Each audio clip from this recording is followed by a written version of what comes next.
You're watching Leafs Morning Take with host Nick Alberga and former NHLer Jay Rosehill.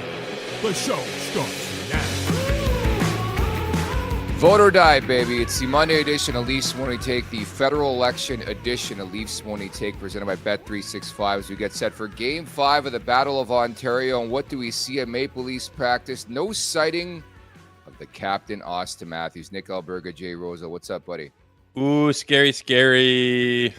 These maintenance days. He's fine. Feels like game day, but it's not. What's going on, man? No. Normally, I would say he's fine, but I think Leafs Nation has been conditioned to panic when you see shit like this because of what happened last spring. I know you vividly remember all that shit that happened with these guys, right? Still don't know what any of it was about.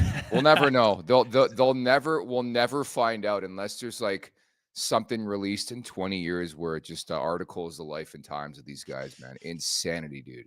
Except for Willie's headaches. That's all we know. We don't know about Woolsey. We don't know about Matthews. But I haven't wanted to say it so far just because knocking on wood's probably not enough. But down the stretch here, for a team that's been bit by injuries all year long, they got it out of the way early so far. Again, knock on wood. But a healthy team front to back has been unbelievable, and no one's really mentioned it so far, but that is a nice touch. And a little reminder with Matthews not at practice that things don't always go that way, but as we hear, he's just fine, taking one of those star maintenance days. I don't want to overreact, dude, but we're a week into the Stanley Cup playoffs. It's one thing for Anthony Stolar as a starting netminder for Game 5 to rest. It's another for the captain, who I noticed once again does not talk to the media a lot. I've been to a billion games this season.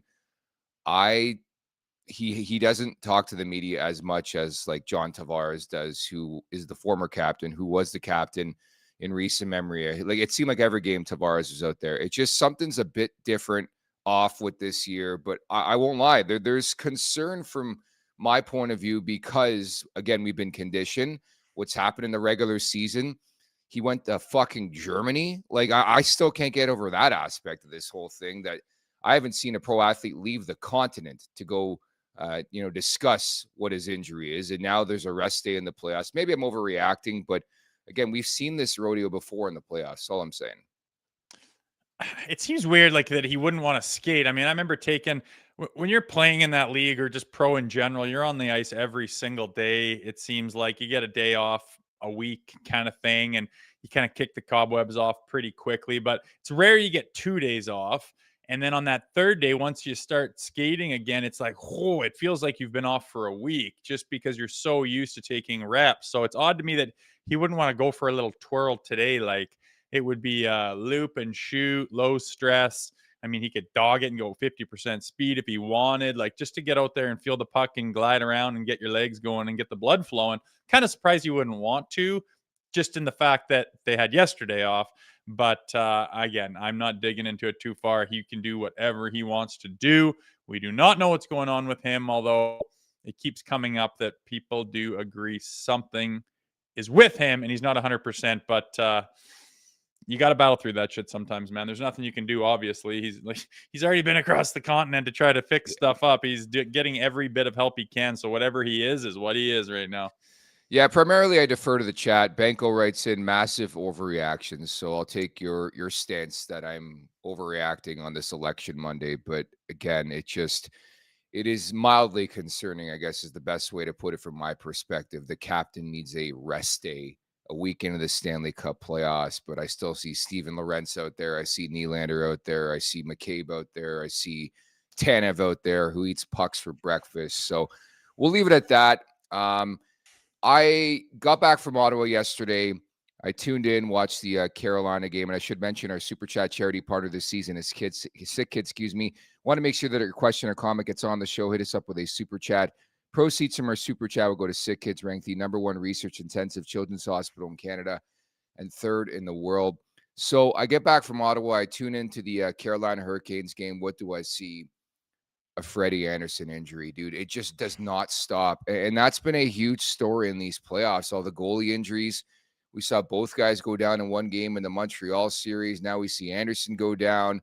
Hellebuck's a tire fire again. The whole everything surrounding the Edmonton Oilers right now. Just a very, very interesting first round thus far, Rosie. I know we're low drama in this Battle of I know. Ontario compared to Sure. some of the other stories. Freddie Anderson, maybe if he fell back, I was watching, like, sometimes a goalie gets bumped and it's like they need the trainer to come out and pat him on the bottom. And it's kind of like, that didn't hurt, dude. Like, any other player could just get murdered and they get up and just keep, like, shake it off. But a goalie gets bumped and it's just the end of the day for them. And it literally was for Freddie Anderson. He leaves the game, doesn't come back, and he just kind of got tipped over into the net. But I guess the only thing I could think of is when you're in that butterfly and you kind of fall backwards, maybe you're inside of your knee on that MCL, got a little tweaking or whatever. But yeah, it sure didn't look violent. But he calls him over and, yep, I'm done for the night. Leaves, and the Devils almost came back on them and squared her up after a 3-goal lead. So it almost bit them in the ass, but alas, they took care of business. Yeah, the Oilers dumpster fire is wild. Like, are they addicted to adrenaline or something? They got to get down a few goals and then let's start tonight, boys, behind the 8 ball every bloody night. That's insane. That Nurse Bouchard pairing is something special. That's probably the best way I could describe that pairing. I watched the Oilers, and granted, I picked them to win the Stanley Cup. Do I think they're going to win the Cup? No, because they cannot get a save. The Kings have played awesome in that series, but that has to be concerning from their perspective. They played really, really good, yet it's 2-2 in that series. You're looking at the other side of the ice. You got McDavid. You got Draisaitl. That's some nightmare fuel, as Zach Phillips would put it. Yeah, it is. Like, for how bad Bouchard has been, like, a couple of those defensive blunders are just like, why didn't you even try? It's like he just watches it, goes in, and doesn't even care. It's wild. Like, you never see that in the NHL, but then he's got like 4 goals and they're all big late ones. Yeah. The Oilers, like, their starter doesn't even start anymore. It's Pickard, and they get behind every game, and I shut it off. And then I checked right before bed. I'm like, oh my God, they're going into overtime. And lo and behold, they win it. It's nuts. It's not conducive to long-term plan for winning in the playoffs. And I have been knocking the Oilers most of the year, saying they're not anywhere near last year's level. That was kind of this miracle run, and all these things fell in place, and it's just not you shouldn't bet for it to happen again. But they keep finding ways because of those 2 guys you mentioned, I would say.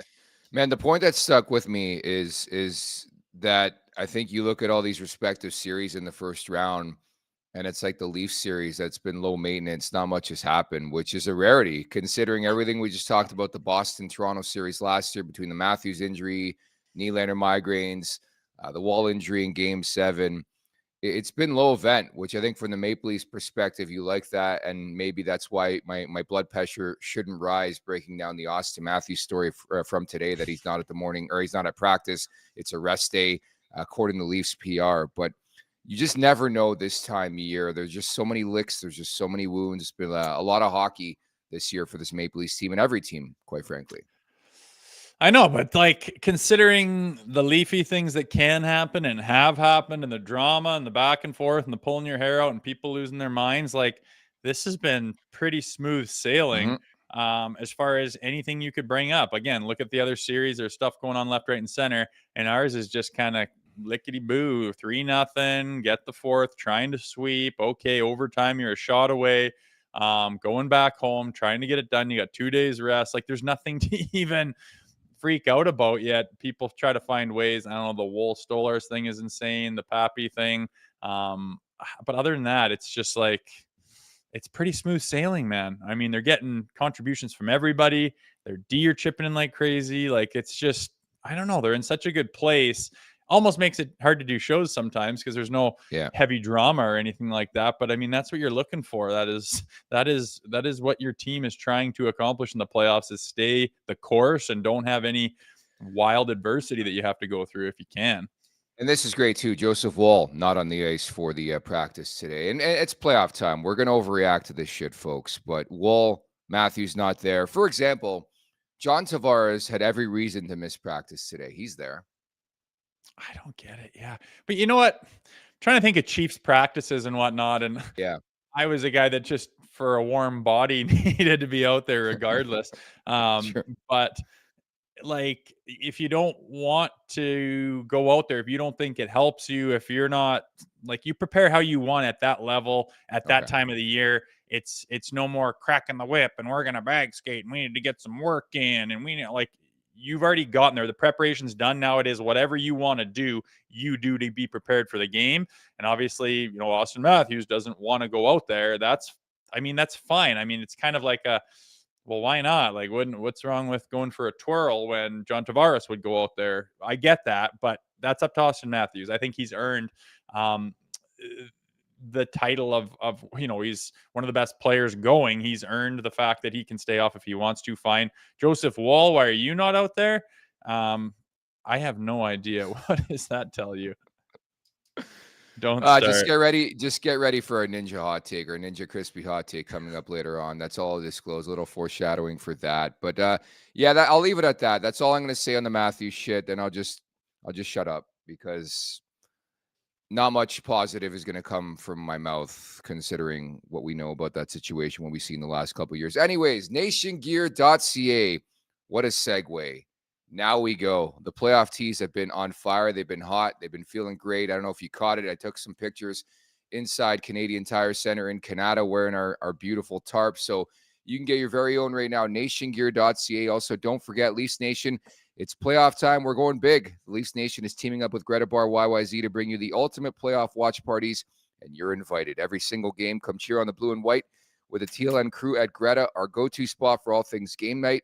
We're talking massive screens, surround sound, game day food, and drink specials, and that electric fan energy you just can't get anywhere else. We're going live with TLN pregame and after dark every game day, plus giveaways, trivia, and everything you need to turn game night into a full-on Leafs party. To book your spot today, check out gretabar.com or the Open Table app, Rosie, as we get set for Game 5 of the Battle of Ontario coming up on Tuesday night at Scotiabank Arena. By the way, who do you think this extra day off favors, the Leafs or the Ottawa Senators?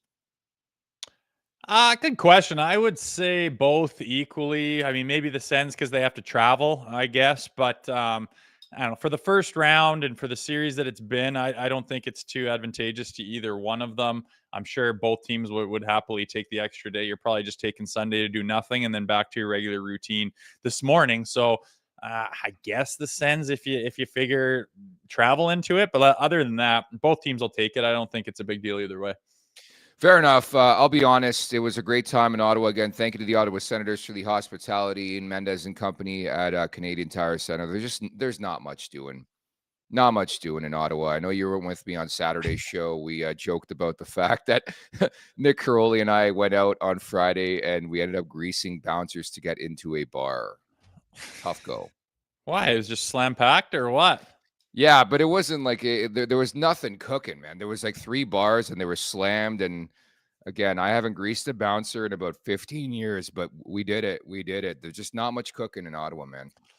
Well, I've never really even been there. I've only been to Yeah. Canada, which is where kind of the Canadian Tire Center is there. And then you got to drive through a hayfield to get to the actual building, which is pretty different. But as far, I don't know, I'm just learning that on Twitter, these folks are a little different out in Ottawa. I think they're. Yeah, you love the songs. They keep creating songs in Ottawa for their beloved Senators, don't they? Yeah, I don't know.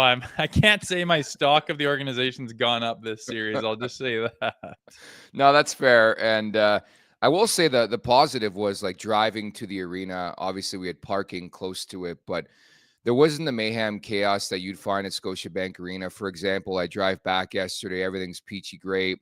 Timing's going well. No traffic.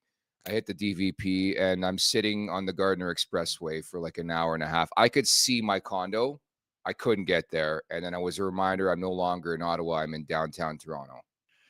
Yeah, I don't miss that. I don't miss that one little bit. You got to time your way around that. I don't even know if you can anymore. It's probably pretty constant the way that city is booming. But yeah, I guess that's one thing about living out in a hayfield in Canada, Ontario, is you don't have to deal with the Gardiner Expressway traffic. Got to give kudos to the staff here at the Nation Network. They put us out downtown Ottawa at the very least. Like I wasn't in Canada. Oh, nice. Yeah. So we're in Ottawa. Great time.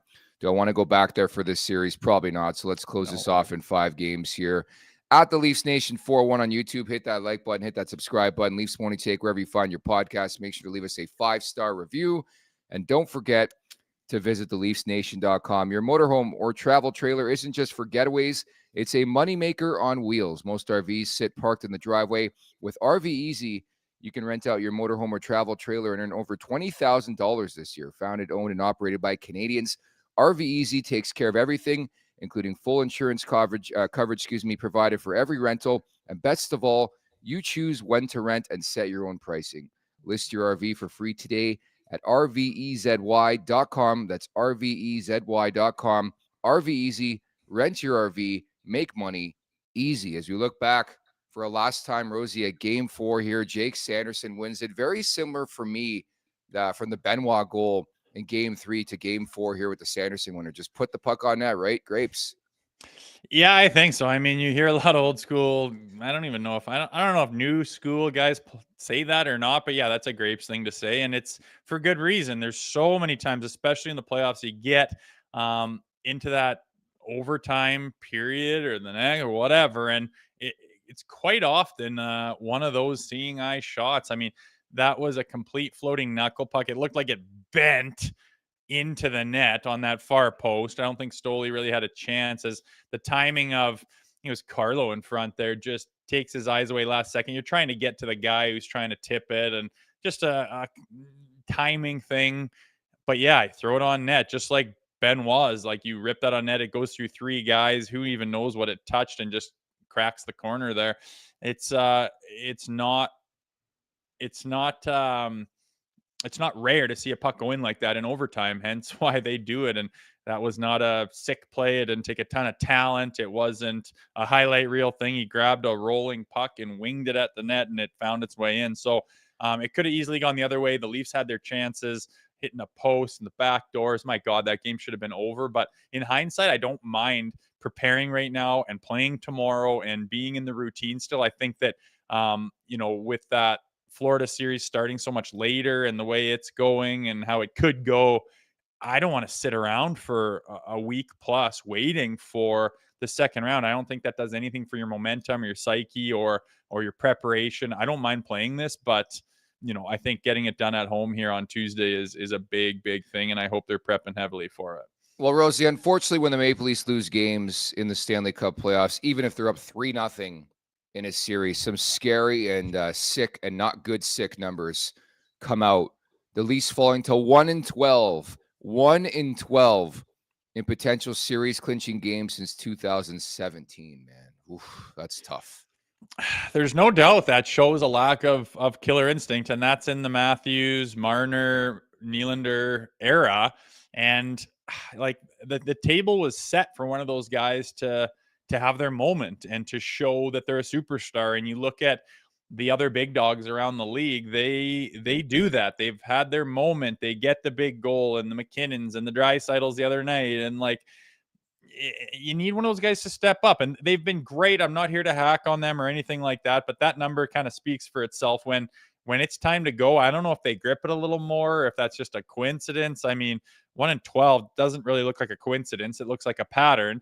And, a gift for a fairly hot power play being 5 for 9 going into that game, and a 4-minute, like, that's game over with that group. Albeit John Tavares wasn't out there, but he's not one of those core guys that have been there for that 1-12 stretch. And, Matthews hits the post. Like, it's just wild, man. I would really like to break loose and break free from that narrative, having Big Pappy or somebody, like maybe the go-ahead goal or the tying goal or an overtime winning goal to win a series, and to have that poster of one of the stars getting over the hump and coming up clutch. Like, that's what they need, and that's what they're paid for, and that's what they do, and that's what they're capable of. So the table's set for you guys. Like, come through, be clutch, make the big one, score the big goal. Like, we're looking for that. We're waiting for that. You need to do that. Well, it's exactly what I was thinking, weirdly enough, watching the Edmonton-Los Angeles game late Sunday night, was how many times that McDavid and Draisaitl got together in the Stanley Cup playoffs and put their team over the top, man. It is night and day when you compare what those guys do in the postseason, traditionally, historically, and now with the core four. And they've had their moments, don't get me wrong, but You need that type of game where these guys just grab the team by the balls. I don't care who it is and say, we're winning this game. We're moving on to round 2. Simple and easy. I know, put the team on your shoulders and just lead the charge and get it done and get to the finish line and be that guy. Like it's nice they're spreading things out and you're getting some depth, and the D are scoring like pretty consistently every game, and that's awesome. But there was an opportunity. There have been opportunities for those boys to break through, and I hate to say it, but when that table is set and it's like, here you go, like take over, show how good you are, like leave the herd and rise to the top, they kind of end up blending in. And it's the first round and it's been 3-0. Now it's 3-1. I'm not coming down, and they all got a bunch of points, but I want that moment. I want one of them to step up and get that moment that'll go down kind of in history in a lot of ways, and prove that you can do it and chip away at that ugly looking number that is your clutch factor in deciding games. In support of Sick Kids, KPG, thank you so much for the super chat. 13 coin flips going heads 12 times is 0.001587 chance. Congratulations to the core 4 for defying the impossible. Such compassion for the other team. You know what's weird is I read that game completely different than some people were. A lot of, at least Nation, I get it. Here we go again. I'm a believer in the process. I think this team is different. Even watching game 4, the fact that the Maple Leafs had a really good chance to win that game, they were right there with them. They played the North-South hockey. I think for the first time in the series, Linus Ullmark outplayed Anthony Stolarz, and that's going to happen. You're playing a guy who won the Vezina Trophy a couple years back. I think I was more in the campaign of like tip my cap to the Ottawa Senators. They played with desperation. They played with urgency than it was poo-pooing the core 4 or shitting on the Maple Leafs. Like, I thought they played good enough to win that game. And I know it's been a close series. In general, I've appreciated the game a lot more of the core 4 in this series, but you're so right. We need that signature Matthews game. I think by far, and you probably agree, of the core 4, John Tavares has been the best. What way would you rank them, Rosie? Or how about Nyzy? I mean, he's kind of had he's some on of the those core 4. Fantastic time, 5. Yeah. Well, he's okay. So even worse then, right? He's young. Yeah. He's inexperienced. He's not in the star group. He's on his entry level. Like he's had the moments. That goal on Saturday, like we're at a point where we have to ID this kid. Like 22 years old. I don't know what was better, the finish going shelf on Ullmark or like creating the space and separation from the Ottawa D there, man. Like he's got position on him, and then he ends up with a 10-foot gap with the puck getting around him. Unbelievable, man. Like people were knocking him for not being able to skate well enough to keep up with the NHL speed and everything. Like coming from Minnesota, that's top end division and everything else. Like why? And he's just proving everyone wrong. Like I don't know. Like maybe Willie could do that. Like he's kind of a breakaway king, but like I don't see any of the other guys making plays like that. That is just pure heart, pure grit, pure talent, pure speed, pure power. Unbelievable. And then to have that finish, to like all that was missing was to blow his water bottle up. I mean, the kid's incredible. But I will attest to you on the game. You have been very positive. You've believed. You've kept the course. You don't stray off to bark at this team. And I agree with you completely. I mean, one shot away from sweeping the goddamn team that lots of people didn't think they could even beat in a series, as they've lost 3 in a row, all 3 games to them in the regular season. And people are now just flip a switch. Like one shot away, hitting a post. You're 3 inches away from sweeping the team. You're the only team in a series that can get a 3-0 lead. And then you're inches away from the sweep. And so you're going to go home for game 5. Big bloody deal. Yet everyone's meltdown.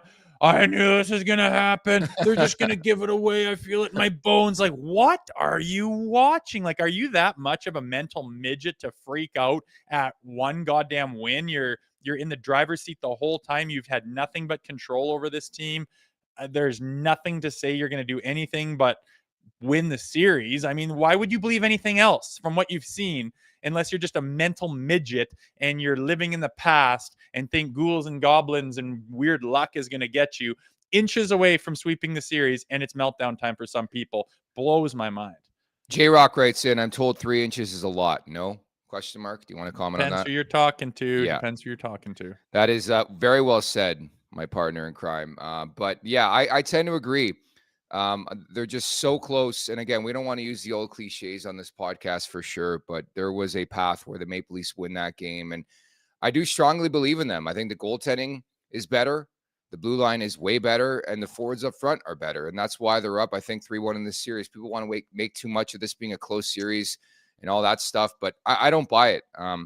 I think they've played the way they need to win in the Stanley Cup playoffs. It's been very, very consistent. And I like the fact that as the games go on, they get better and better. That's 2 games in a row. They surrendered like 6 shots on goal in the final, like 30 minutes of regulation. Like that is some stifling D, something we really haven't spoken about this team in a long, long time, Rosie. Yeah, I do not think their D get enough credit whatsoever. I mean, they are shut down. They are chipping in offensively. OEL just looks like sneaky good. I mean, Tanev and McCabe are just like the pillars back there.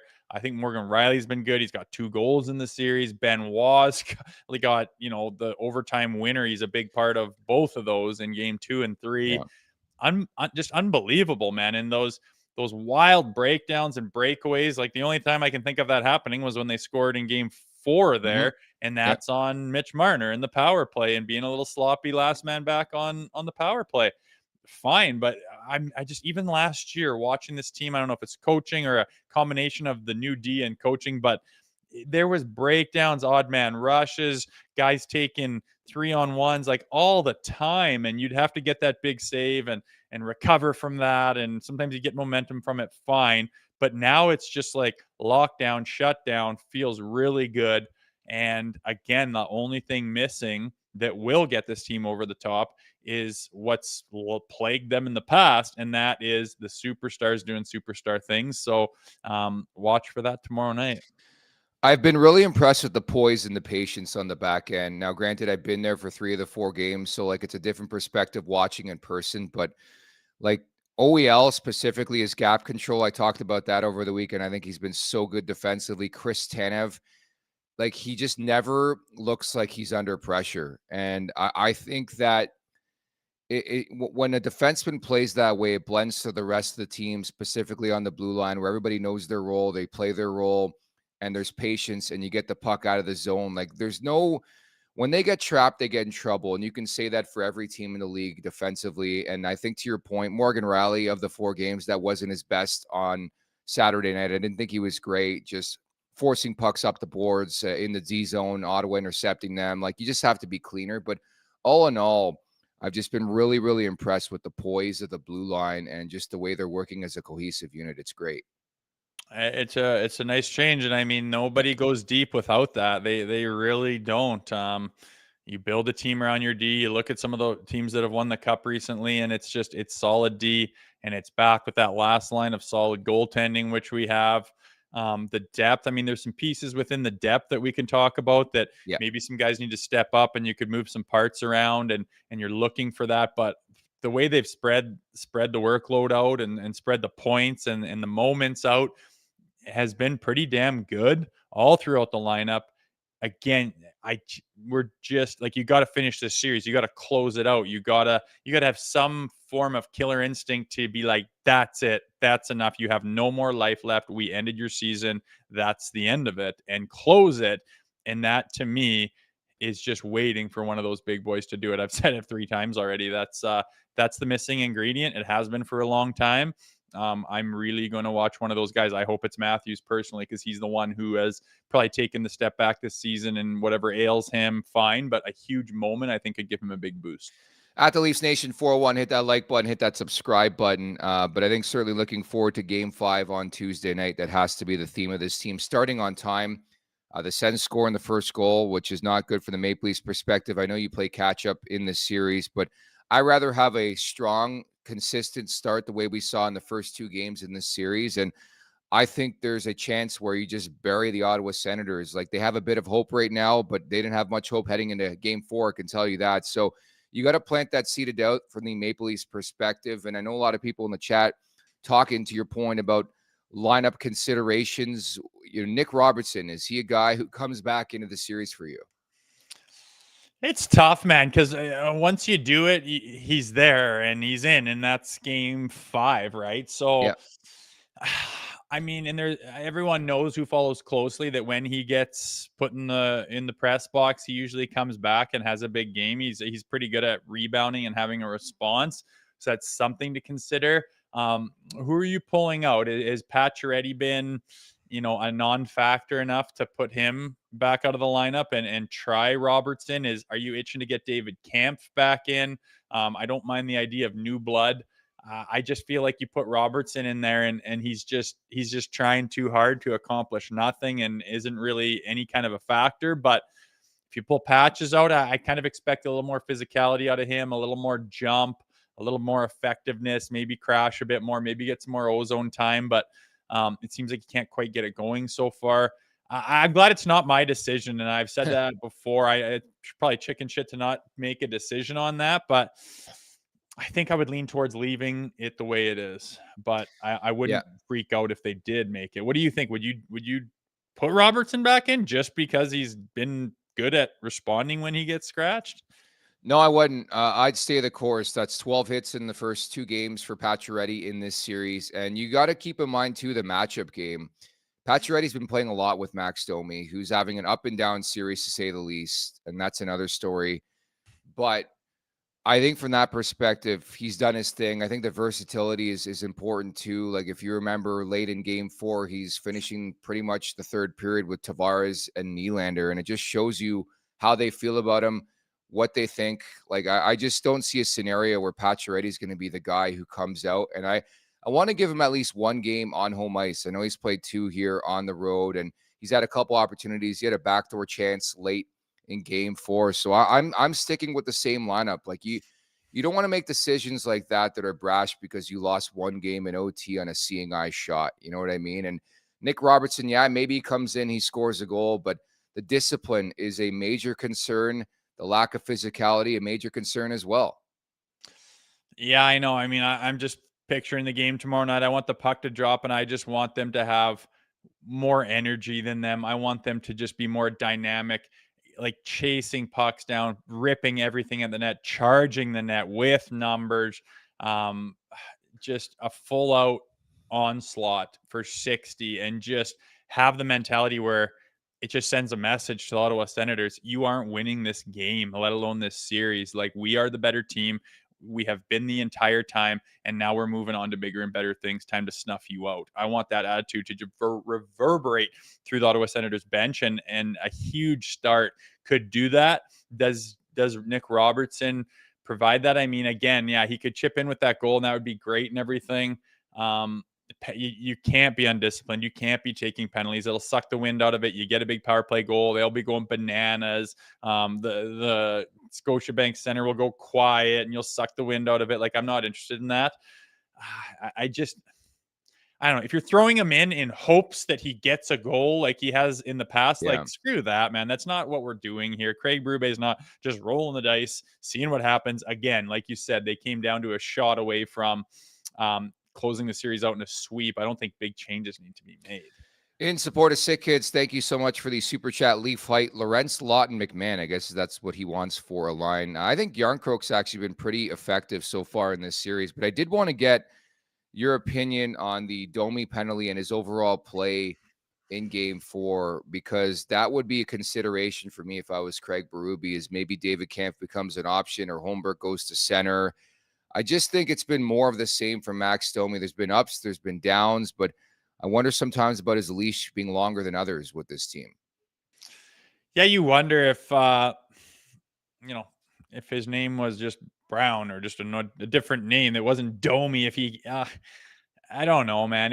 I feel like the ceiling's so high for Max Domi, and I wish I saw it more often. And to me, like, when he was younger and was playing like a pit bull and would like challenge guys and get in their face, like, I'd like to see more of that out of Max, where you really notice him and you put guys on their heels, and some of those softer players on the other team are just like, yeah, get away from me, mister. But instead you swoop in by him and you do a drive by, and you curl away instead of stop and getting your nose right in that guy's face, and just be an agitator. I would like to see more of that out of him, and throw your body around. And then we know that he's got the skill. It seems like he's trying to focus a little bit more on the finesse of the game. And I mean, I need him to be a bit more of a bulldog. And I think that you wouldn't even have a conversation about him coming out of the lineup if he was playing that playoff style hockey. Is in the fact that he's got an overtime winner and he's capable of chipping in. It's just there's something missing with Domi, and it is kind of frustrating because I think his ceiling's a lot higher than what he shows. What do you think of that penalty? Yeah, On the just face-off. dumb. Just so Yeah. dumb. I think that if you talk to him, he'd be like, God, I don't know if he doesn't really, like, some guys are so good. I mean, look at like a Corey Perry or something like that. I know. to just straddle that line and know Did you watch Perry on the exactly- game winner last night? I don't know why, but I was just watching Perry in front of Kemper, the chaos that guy was creating, and I guess the refs weren't looking. He just knows where the line is. He can play on edge and even cross the line a little bit, but he just doesn't get caught. He doesn't do enough for the refs to be like, yeah, I'm going to nail you for that. I'd like to see Domi do that. I mean, what, the guy put his stick down a little earlier, thought the ref might have pumped his hand, and then he just like punches him in the face. Like, what are we doing here? Like, all eyes are on you. Like, the ref, the linesman is holding the puck. There's two guys about to take a face off. Everyone's looking at you, and you just smash him in the face, like, for nothing. It doesn't accomplish anything. The guy's not hurt. He's not intimidated. It didn't affect the play. Total bonehead move, and it cost him a goal, which was the difference. So no more of that shit. That's for sure. You got to figure out how to be a little sneakier. My goodness. Yeah, you just knew Ottawa was going to score after a penalty like that, just a lack of discipline. And that's been a theme in through 2 seasons of Max Domi. It's just like the dumb penalties. If he could take that out of his game, I think he'll be in good standing with this team. Maybe need a bit more from Max Domi moving forward in this series. The officiating in general, I think from the Maple Leafs perspective, you get a 4-minute power play in OT, you don't cash, you probably deserve to lose the game. We talked about it earlier. They got some opportunities, but I want to lead into the conversation about the Zub non-call. John Tavares, man, I all I could think of was like, here we go again. The fact that JT leaves that game, I was so happy when he came back because he has been so good for this team in this postseason. Oh, me too. That was one of those times where I was like, no. And here comes the story of we lose such an impactful player to, I don't know, like it reminded me of McCabe or something, where concussion, and who knows, that's a long time, and you don't dick around with, oh my God, it was ugly. Just so to see him come back was huge. I really want to see a different angle of that goddamn elbow, but I can't seem to get I was one. like trying to find it on X yesterday, and we only weird. could find a GIF. Like there was not many angles. Weird. Not really. And it's, I don't know. I can imagine like when things are happening, like I'm not going to bitch that it wasn't a penalty. Like, should it have been a penalty? Of course. But things happen so quick and plays going on everywhere. There's only 2 guys. If you don't, and a bit of a bump and the guy goes down, it looks like an innocent play. Like, you don't just fire your hand up every time a guy falls down. But yeah, you missed one there. Again, that's part of the game. You get away with a few here and there, and it goes both ways. I'm not the guy to bitch about missing a 2-minute minor, but it did look like he just tried to get around him, and he just flat out elbowed him right in the face. And for a guy, when you're over 30 and 32 and you start to get up there, getting wrapped on the head is not like it used to be, and it can rattle you in a little ways. And unfortunately, it rattled him, and he had to go to concussion protocol, and that cost him on that 4-minute power play. It's just a calamity of things that happened that didn't go the Maple Leafs way by any stretch. I don't know how dirty that elbow was. I can see it from one angle where, John himself is blocking how that went. But again, you get away with a bit of a greasy one. That's part of the playoffs. Sigh of relief, too, that he comes back in that game. And after the game, they didn't disclose much, but they did say he was okay. Again, if you're just tuning in, Leafs practice today on this Monday. John Tavares on the ice, but a rest day for the captain, Austin Matthews, not participating. Joseph Wall isn't out there as well. Every broadcast, there's a lot of really good stats that are thrown out there.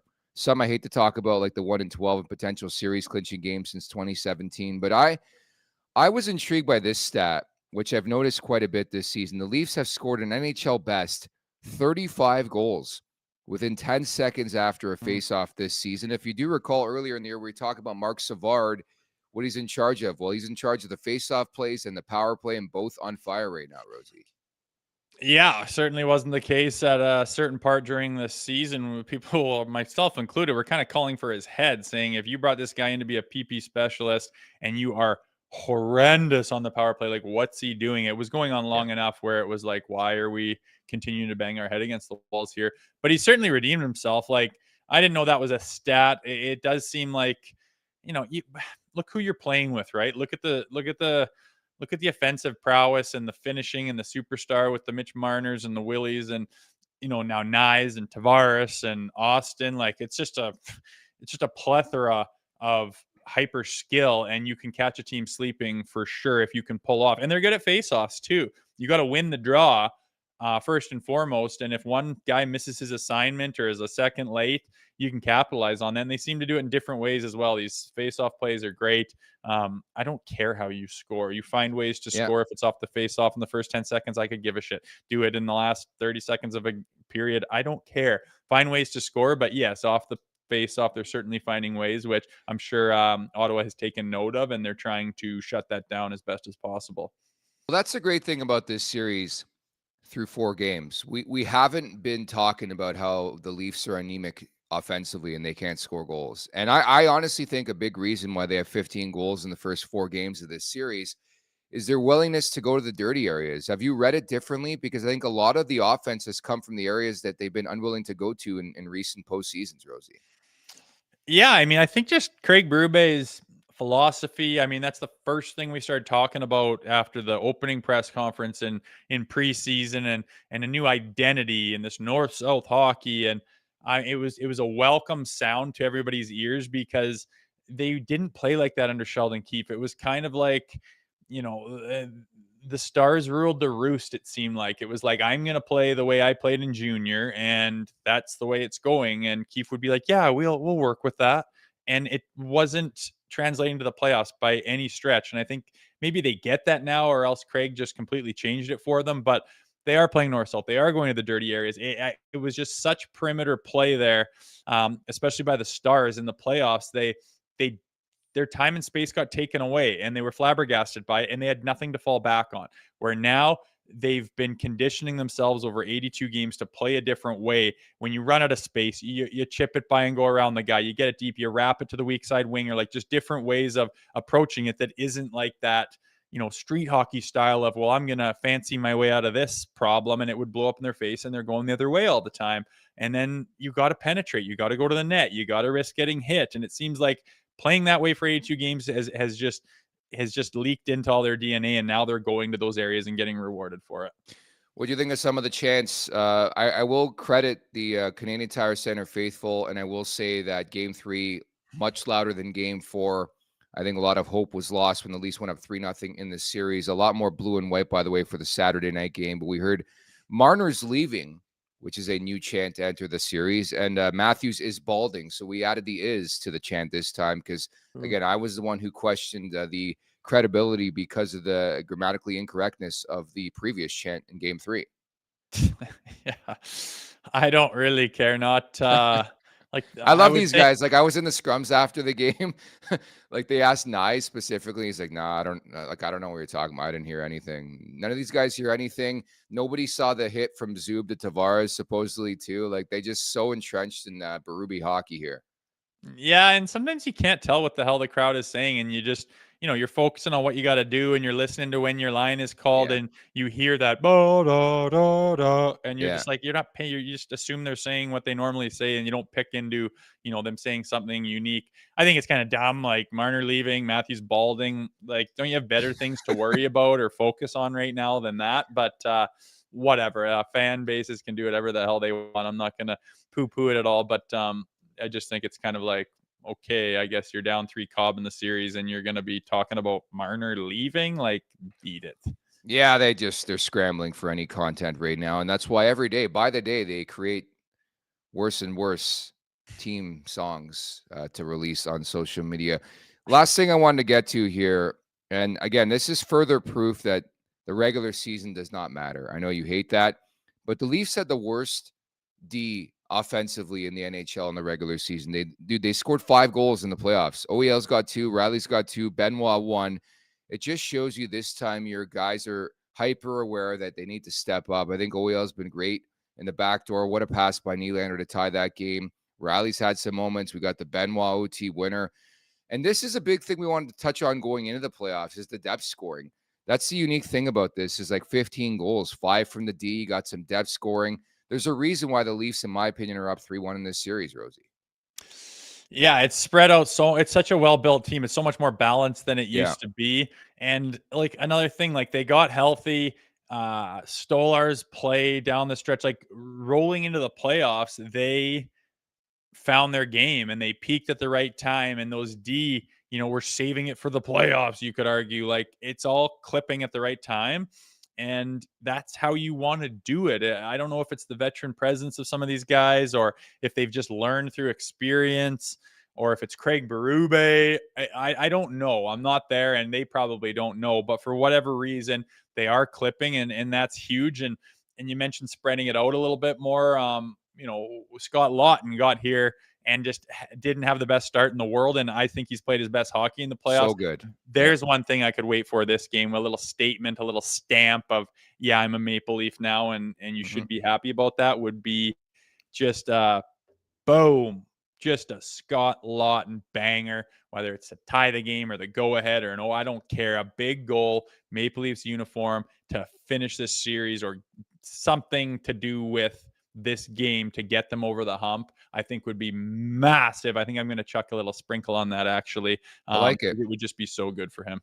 I've been very pleased with the play of that fourth line. I call them the third line. I'd probably move them ahead of the Domi line right now. But Lawton, they brought an identity to this series, and I think they've been very, very consistent.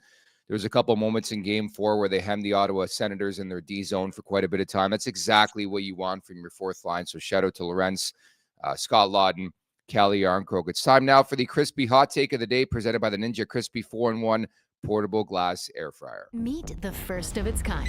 The Ninja Crispy Portable Cooking System. The power of a full-sized air fryer in the palm of your hand. So you can cook big or small batches. Just prep it, crisp it, serve it, and store it all in one. It is an all-in-one system that includes 4-quart, 6-cup Tupperware glass containers and 2 storage lids. The Ninja Crispy is thermal shock resistant and can go from frozen to crispy in minutes. With the Crispy Power Pod, you get the power of a full-sized air fryer in the palm of your hands. The 4-quart container fits 4 pounds of chicken or veggies. Cook a personal-sized meal in 7 minutes in the 6-cup container. Max Crisp, bake, air fry, and re-crisp in the Ninja Crispy. You can prep, cook, and store anything from crispy favorites to one-dish meals.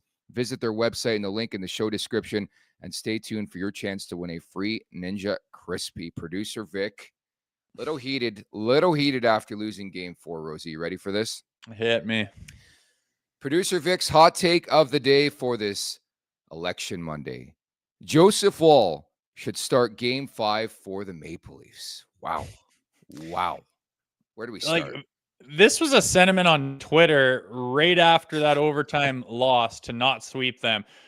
You got to play Joseph Woll. And I'm just like, name another franchise where any of the goaltenders at any point in the season would do anything close to what Anthony Stolarz has done. An overtime loss, yank, you get the hook. Like, it blows my mind. Then this narrative of, oh, he looks tired.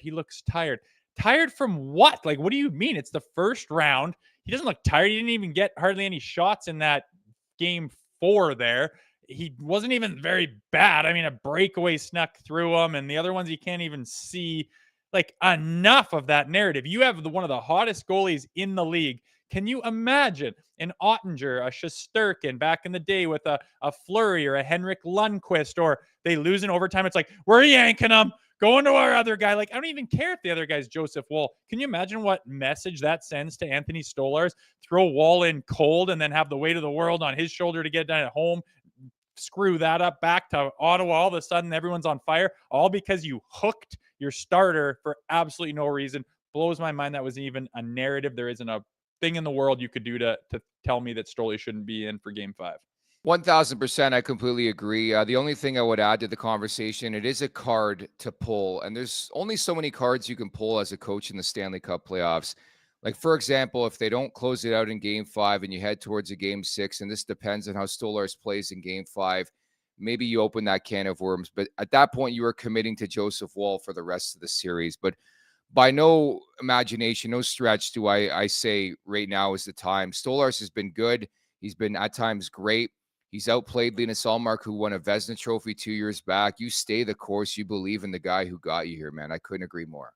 It's not even a conversation. Like, it's not even a conversation. He has been so goddamn good and got you to this lead in the series, and you're going to hook him. Like, explain to me why. You have no idea how Joseph Woll is going to be in. It's not like he was playing absolutely lights out down the stretch. I know he can be good and that he played good in the playoffs last year, but like, you're just asking for disaster by doing that. You're opening up so much negative potential by doing that. You leave your goalie who's hot as hell and has played great, just probably didn't have his hottest game that one. That doesn't mean you get the hook. How do you expect a guy to play at the top of his game when you think I could do X, Y, and Z, 11-0, and 2 shutouts going down the stretch, and all the save percentage and everything else that he's done? And if I just play not too bad, but not great, then I get the hook? No, that's not the message you send to any of your guys. It is outrageous, borderline outrageous. The guy hasn't lost a game since March 25th in regulation, I believe. Like, it's like now a 12-game point streak. I know we don't count points in the Stanley Cup playoffs, but the fact that you're always there to win a hockey game when Stolarz is the goalie, I think tells you all you need to know. So, producer Vic, not today, buddy. Not today. Anthony Stolarz, in our opinions, will start Game 5 of the Battle of Ontario. Want to get in the action for Stanley Cup playoffs at Bet365?